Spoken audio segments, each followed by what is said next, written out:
First, we can see the meaning of the word conciliation. What is conciliation? As we see in arbitration, this is also a method of alternative dispute resolution. Where the difference lies is the decision of the conciliation is not binding, but whereas if the arbitrator takes a decision, it is definitely binding. Generally, the decision taken in conciliation is not binding. It is the meaning is solution of disputes by discussion. There will be a conciliator. Like arbitrator in arbitration, we will have a conciliator. He will solve the dispute between two parties by discussion. It will involve a neutral third party called conciliator. It will result in an amicable settlement between parties. It will not be in a fighting manner. It will be in a compromise manner. More or less, the issue will be settled and you can go home happily. This is the main motive of conciliation.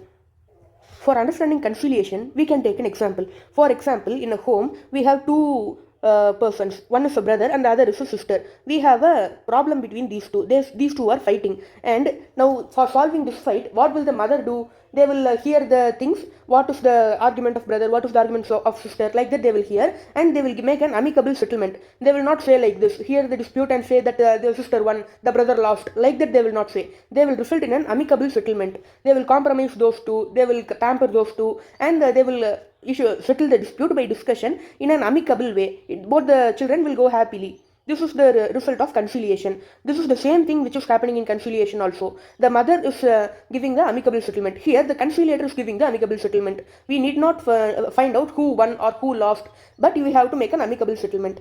Now, this is the characteristics of conciliation. Conciliation is voluntary. Both the parties must come willingly. We cannot force anyone to conciliation. Both the parties must come willingly. Non-adversarial. Adversary means fighting. One versus one.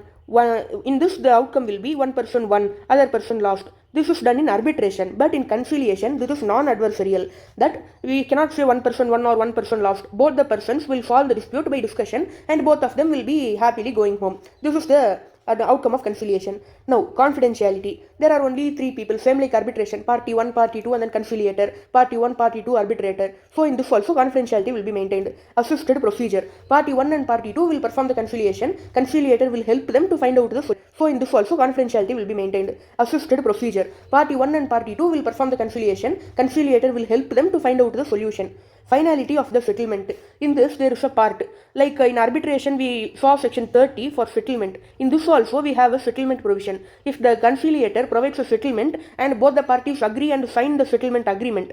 Now if they sign the settlement agreement, it will be final and binding. But if they do not sign the settlement agreement, the conciliation outcome is not binding. This we will be seeing in later.